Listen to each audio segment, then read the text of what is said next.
So welcome everybody tonight to our Wednesday evening Whistler Half Marathon seminar series. And tonight we're going to be talking a little bit about nutrition, specifically our race nutrition. And I'm going to give you a general overview. We're going to talk about just some kind of tips if you haven't ever done long training runs or long runs, and this is your first. The topic of nutrition can be very complex, but it's another discipline. So in any of our sports, when we look at nutrition, you've got the sport and nutrition for the sport. They go hand in hand. And especially when we're looking at longer duration races, really important to practice your nutrition prior. So what I'm going to start with is just saying that as you run, so as the closer we're getting up to race day, the length of your training runs are going to increase. This is your time to practice race nutrition. Why we practice race day nutrition is because anytime we're doing physical exercise, our body is stressed. That stress will affect the way that you process or break down your nutrition. And you're going to need to want to practice with whatever stuff that you're taking, that one, your body can process it and that it's working for you. Okay, that you're feeling that it's giving you energy. It's not giving you gut aches or whatever. One of the worst things you can do on race day is wear a new pair of runners and try something new with nutrition. Those are no, not recommended. So you really want to start to think now, or start to plan for what is your nutrition going to look like race day. When we talk about race day, this includes how you're feeling yourself prior to that run. So if it is a long run you're doing, practice eating the breakfast that you are going to eat on race day. The reason why you do this is that your digestive system is very adaptable, and that it'll get used to having this as your fuel source. So, a lot of people say, oh, I'll eat oatmeal and that stuff. And some people will try oatmeal on race day, and they get to the race start, and that oatmeal sits like a glob in their stomach, and they're starting their race off with that. So whatever you're eating, I'm just going to let somebody in. whatever you're eating prior, practice that. Make sure that you feel that it's giving you energy and that you're able to run with that in your stomach. Some people say that they hate having anything in their stomach prior to their run. I'm one of those people. I really struggle to get nutrition in, but I will always eat something with my race day, and I do practice that prior, making sure that it sits okay with me. But on some of my shorter training runs, it's a cup of coffee and I go, I know, not the best nutrition plan. Okay. I know that. I still do it. So just being aware of that. So trying things before, what's going to work for you. Definitely what we suggest is that prior to race day, you're actually giving yourself a little bit longer to digest that food. And that's, again, because when we're stressed, the acidity in our stomach changes. It can affect the way we digest things. Our digestion actually slows down during stress. So eating sometimes for marathons or longer distance endurance runs. This is 30K is the longest distance. You're looking at eating between 2 to 3 hours prior. Now, when you're taking that long to have that first meal prior to the race, you're going to want to make sure you're sipping, either having a carbohydrate drink mix or having a gel on hand or half a banana, whatever it is. And that what you're going to be doing with that, and this is prior to running, what you're going to be doing is just topping up those glycogen stores. So we're topping up the sugars. We're keeping those simple carbohydrates is what we call them, things that are going to get processed quite quickly in our bodies. I find gels are good for that because our bodies are, we don't have to, our bodies don't have to spend time digesting it. So the energy comes right away. I still have energy that, like, instead of like blood flow and everything going into my digestion, it's now can go into my muscles. So thinking about that as your pre-race. What am I doing pre-race? We want to start practicing that. Practice it with your longer runs. Okay. Then when we get to our actual run, this is where we're wanting to practice our race day nutrition. So this can be, again, you're going to want to look at having almost test a variety of foods or nutritional options in your training. See what's going to work. See what's, and again, this can go for your pre-race too, but see what works best for you. All right.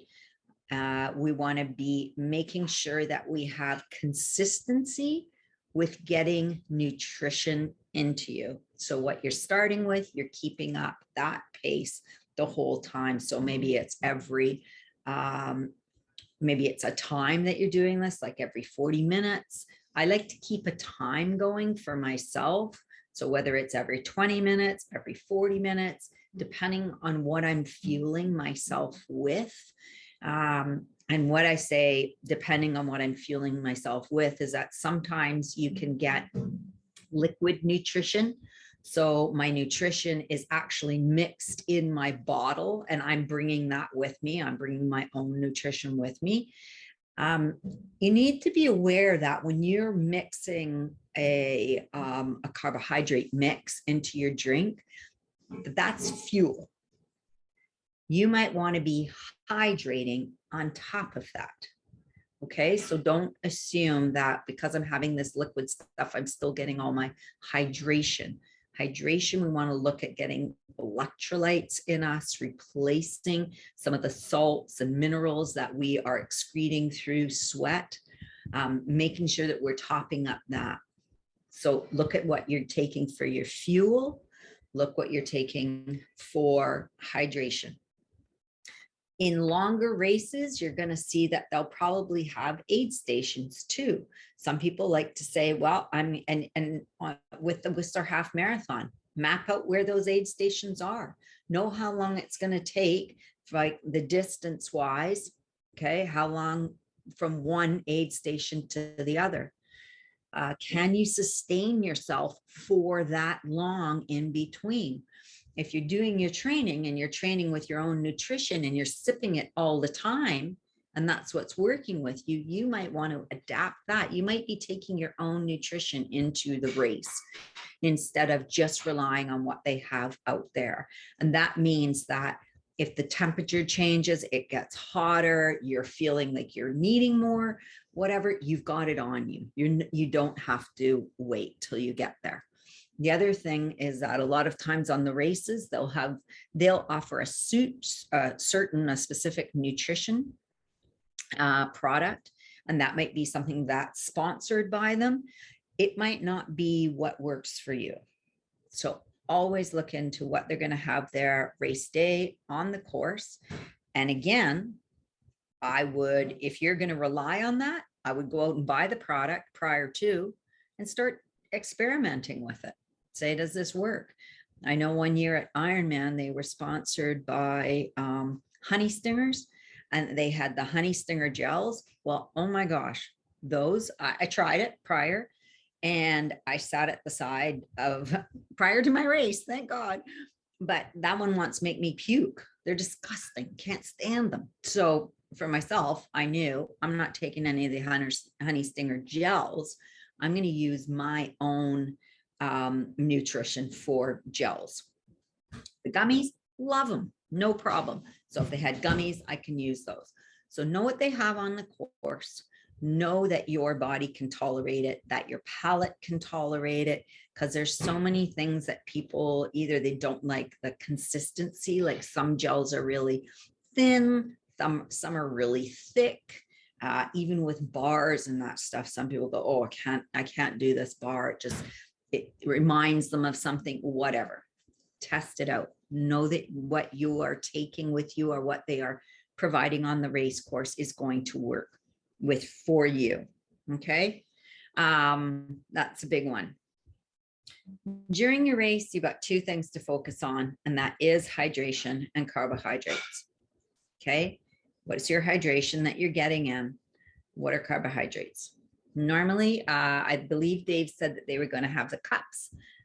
So this is not a cupless race. A lot of trail runs now are going to cupless, meaning that you are having to provide your own either plastic cup, collapsible cup, or you're running with your own hydration pack. And that's just to save impact on the environment, because we use a lot of disposable products when we're providing nutrition on runs. So with these cups that you're getting, normally they're getting filled with maybe 150 mils of fluid on the cups, and you're maybe taking in 100.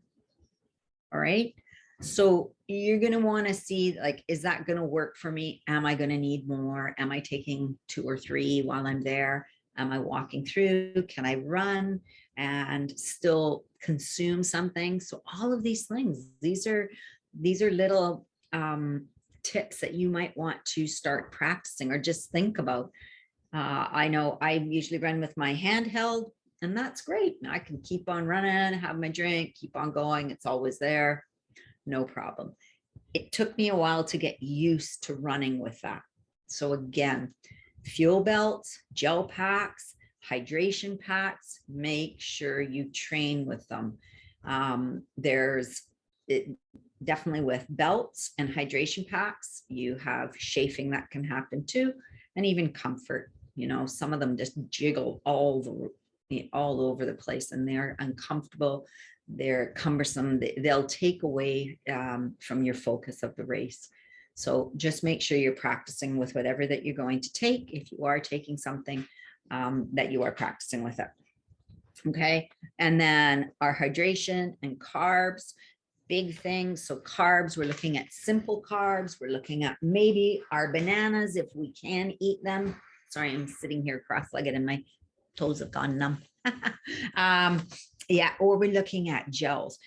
Now, as I said, one of the reasons why gels work really well for a lot of people, sometimes gummies work well too, but kind of staying away from a lot of food that you have to process, that you have to chew and process, bars and that stuff, especially during running, is that the running is very stressful. We've got a lot of output, cardiovascular output that's happening, and we want something simple to digest, but that's going to give us the best bang for the buck. And that means that's going to provide us the most energy the fastest. So that's where we're looking at those gels. All right. So looking at what works for you. And as I say, the gummies aren't bad. Sometimes gummies get stuck in your teeth, and you're picking at it the whole way. So again, you try it out. Does this work for me? Does it not? Find out what works for you. Yeah. One thing to avoid, okay? Avoiding excess fats, high protein, and fiber, okay? And those are, again, they're just harder to digest for the body. They're going to take a lot more time. A lot of times, like even now, they're starting to have some of the gels or some of the bars, they have protein in them. So if you're somebody that works well with having a little bit more protein, I know that GU makes their rock, I forget, GU rock something, but those gels do have protein in them. Okay. This is another thing. Again, I love the protein for my endurance races. having a gel with protein really works well for me. So I often will have those with me. Look on the packets too for your gummies and for your gels. A lot of them also add caffeine. If you are somebody that is sensitive to having too many stimulants or caffeine, watch that you're not getting a gel that has additional caffeine. It's going to get jacked with, like all our gels are jacked with sugar. Worst diet ever, right? When we actually look at what we're consuming, but it's for performance. So it's not our daily diet, which is a good thing. But just be careful and start to look at a lot of what those gel products or your gummies have additionally in them, whether it is protein, whether it is the caffeine. And caffeine is a great stimulant. Keeps you wired, right? Fantastic. Just like a lot of times they'll have flat Coke, huge sugar and caffeine in those. But also know that the minute that you spike that sugar, it is going to start to fall off. You need to keep it consistent. So whatever you're starting with, if it's, again, as I said, you've got your plan of when you are consuming, whether it's every 20 minutes, whether it's, every aid station, whatever it is for you, 40 minutes, that you are staying consistent with your nutrition. All right. Because if you fuel up and you take all the gels and then you don't have anything, you are going to tank. And so if you started here and you take your gel and you spike to there, you're actually going to come down lower than where you started. All right. It's real slippery slope there. And that's a lot of times with Ironman athletes that I coach, I often say to them, don't start taking Coke, like your Coca-Cola, flattened Coca-Cola they always have on the race course. Don't start taking it until halfway through the marathon. And if you're desperate, if you're dying, then start earlier. But it's because you have to keep it up. That one's a real one that will just tank you down. So make sure you're maintaining that consistency with your nutrition, with whatever product you are taking. Okay. Avoiding, and the other thing to think about too is that day prior to your longer race, you might want to have less fiber in the evening at that dinner. Okay, your dinner time, less fiber. And again, just because that can sometimes stimulate our bowels. When we're nervous, our bowels get stimulated. That's all the porta potty lineups, right? We have to urinate. We might suffer from some stomach upset. So just being really bland, careful that night before. All right. Yeah. And again, playing around with the timing of your nutrition. What kind of timing cycle is going to work for you, and figuring that out. Okay. When we look at your carbohydrates for your race, most people are going to be needing from somewhere from 30 to 60 grams of carbohydrates an hour. All right. If you are running faster, you're going to be on that higher end. Okay. Slower runners, you might be on the lower end. So it's again, it has to do with our energy output. So just trying to say, what is optimal for me, just to give you some guidelines around that, around when I say 30 to 60 grams, because I know when I look at those numbers, I'm like, I don't know what 36 grams is. So one banana, whole banana, will have from 24 to 30 grams. Okay. One gel will have from 21 to 27 grams. An energy bar will have from 20 to 40 grams.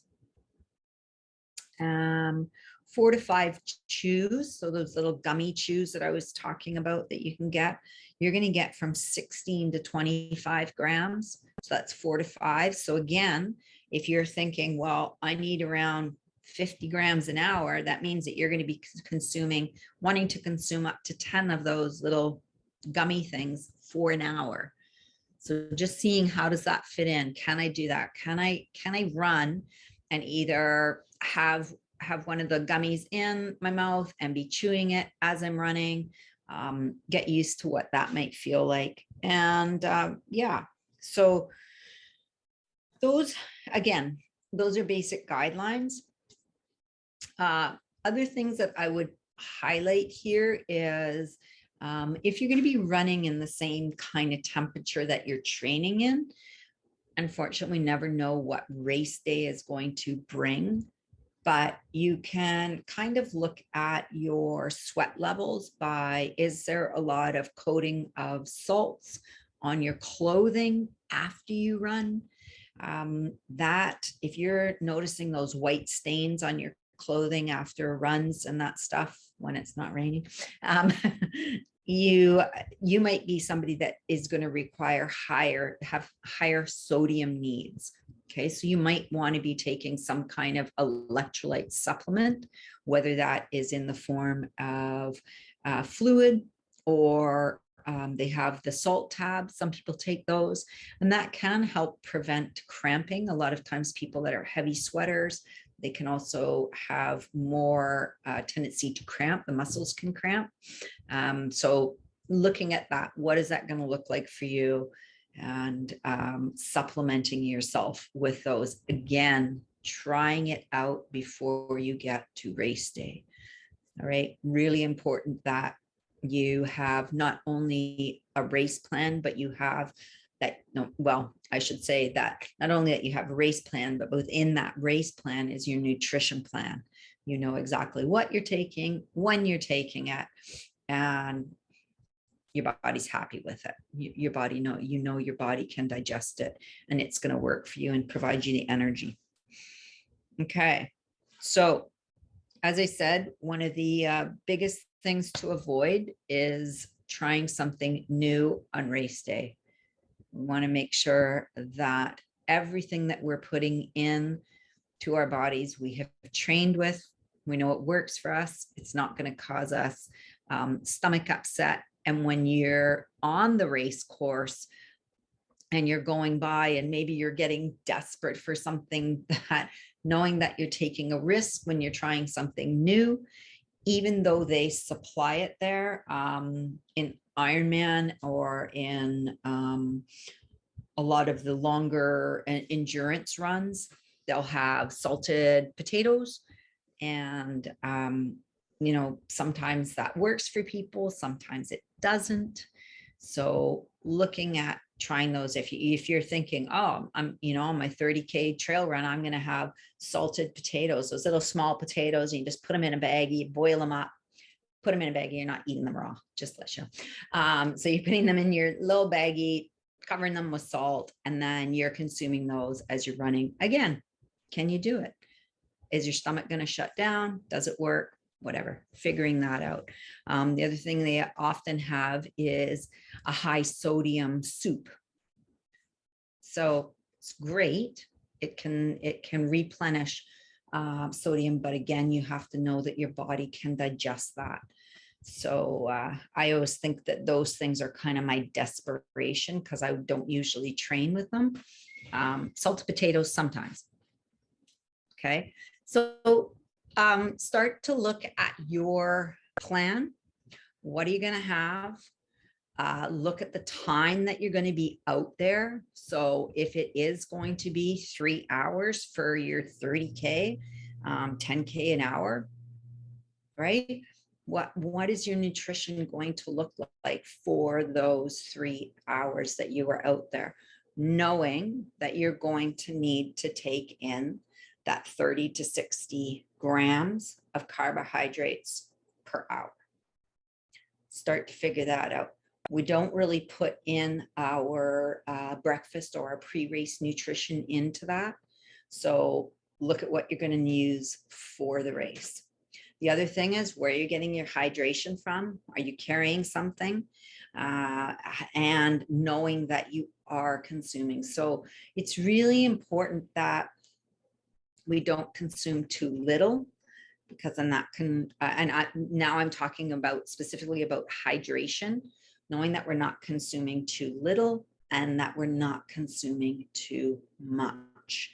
So the water, if you're constantly just drinking water and not having any kind of electrolytes in it, you actually deplete the electrolytes in your body. So if I'm running along and I'm sweating, I'm excreting some of those minerals, salts, everything out of my body. If all I'm putting back in is water, I'm actually starting to dilute the minerals that I have inside me and the salts that I have inside me, electrolytes, everything. I'm starting to dilute that.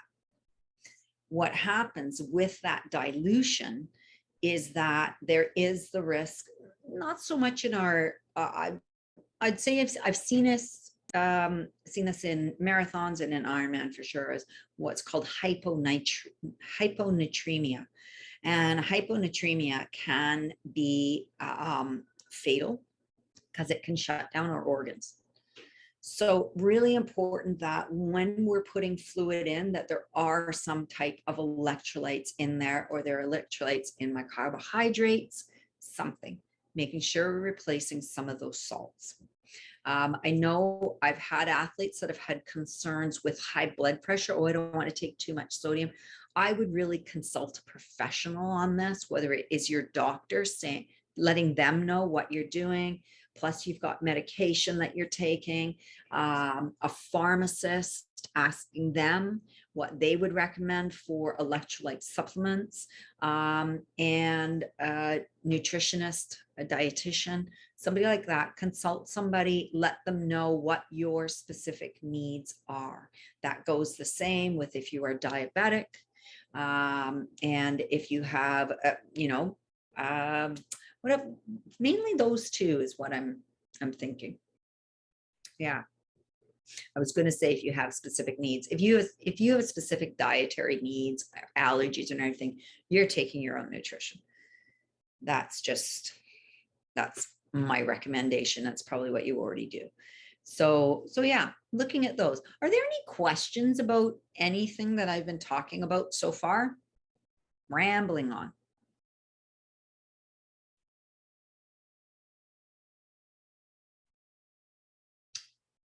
I'll take that as a no.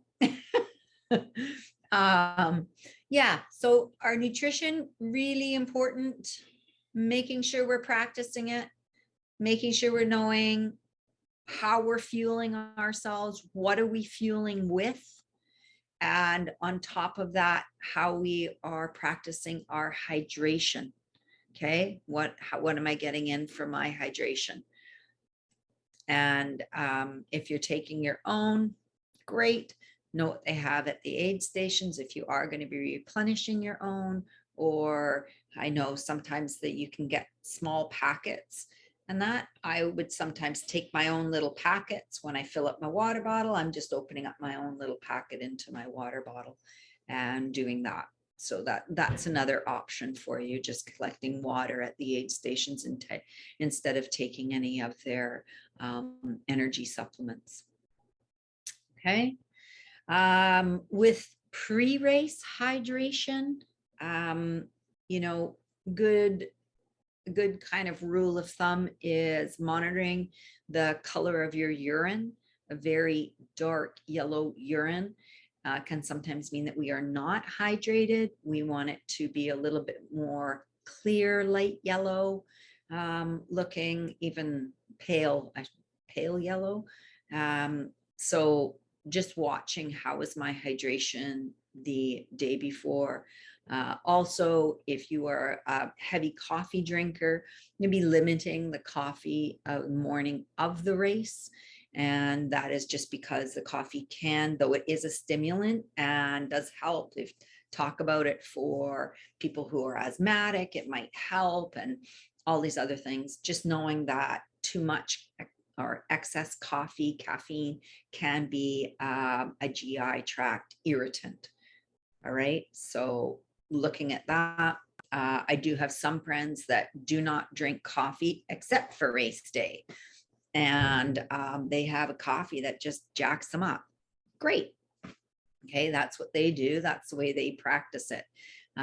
So we all have our unique things that work for us, but it's really when nutrition is such a personable kind of topic, I really recommend that you practice what's going to work for you.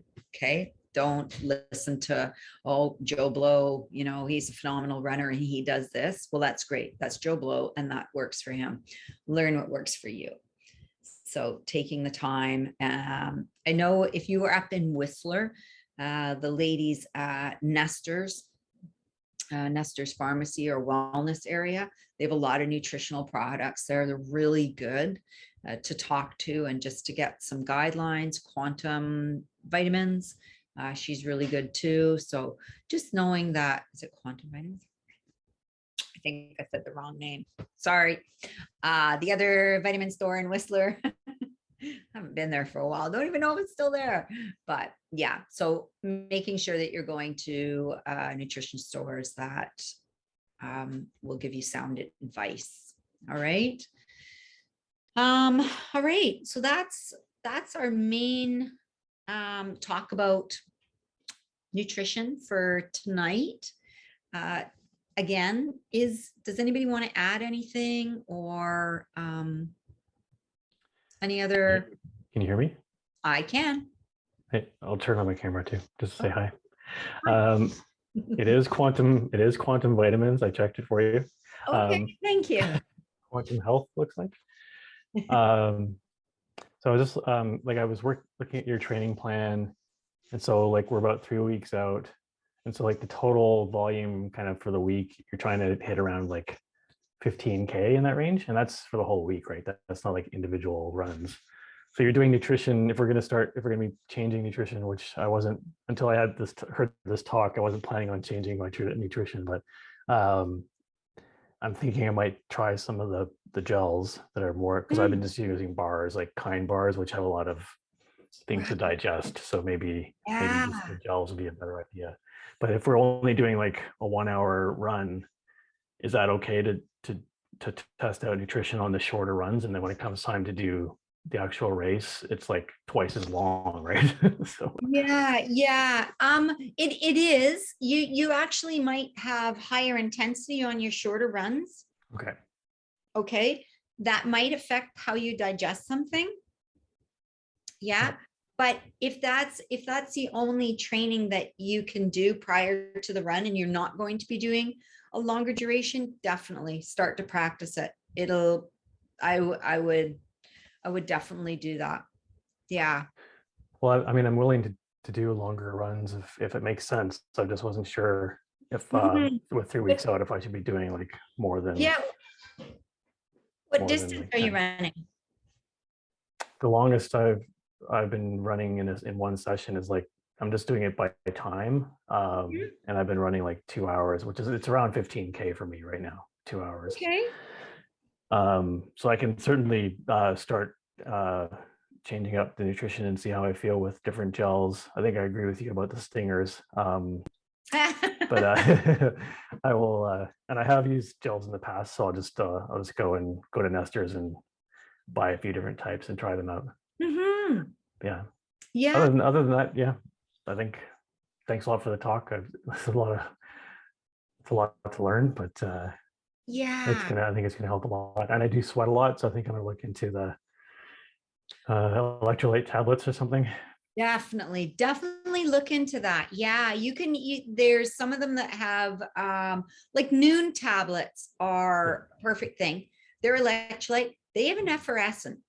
So you want to try that before. They taste great, but when you run with it, it fizzes and shakes. Some people don't like having that in their stomach. So I know for myself, when I run, it's hard for me to have Noon tablets for that.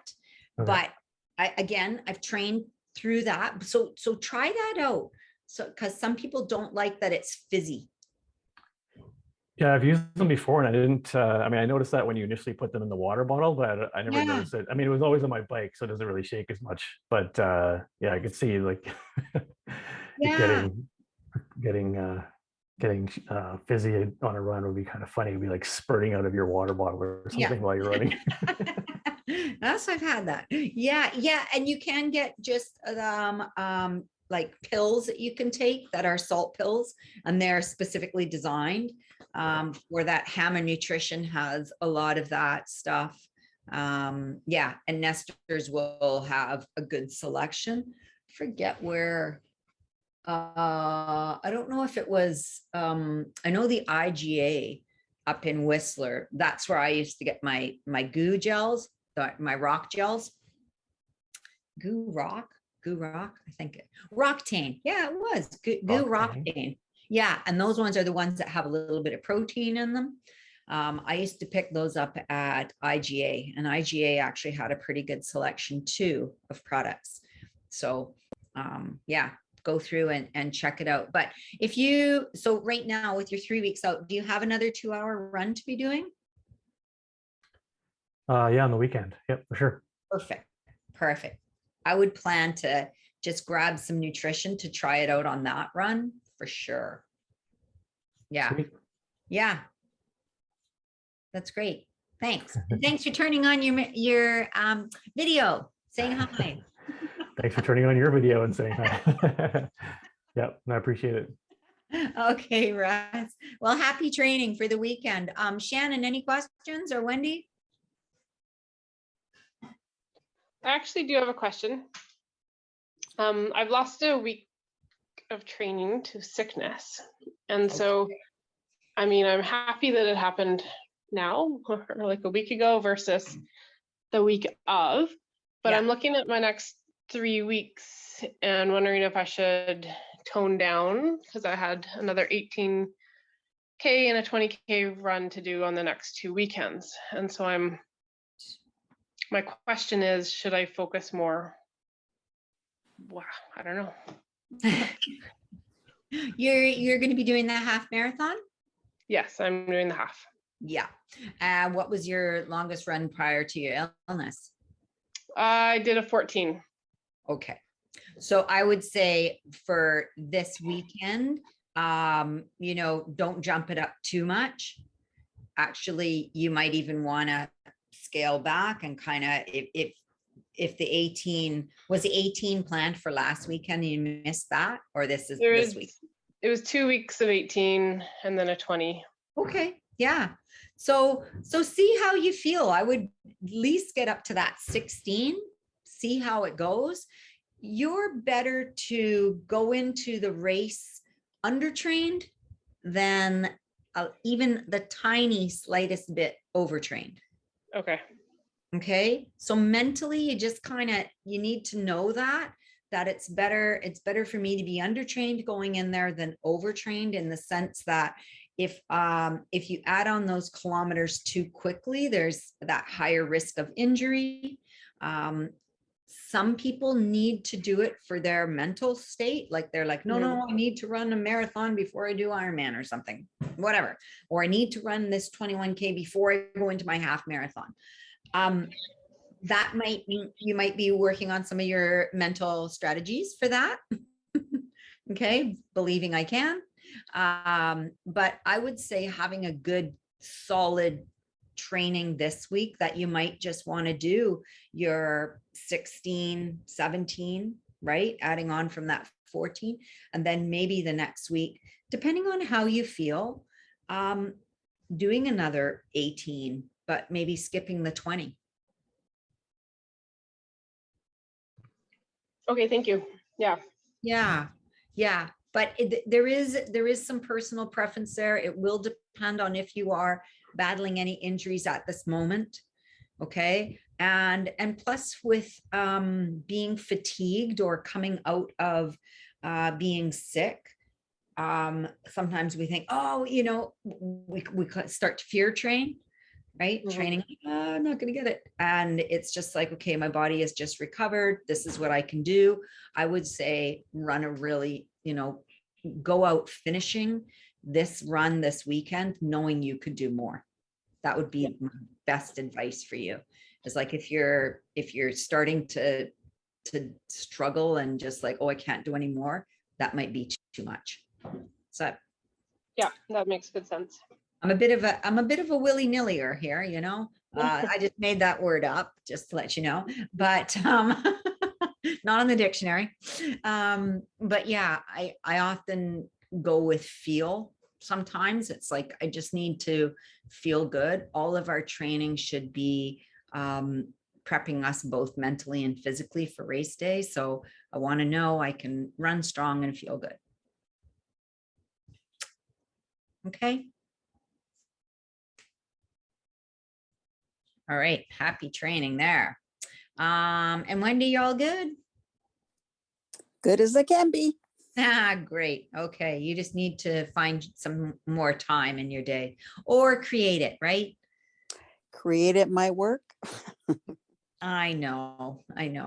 Yeah, busy work. It's really yeah, it's hard to balance it all, but you know, just do the best you can, be kind to yourself in the process, and enjoy the training that you do get.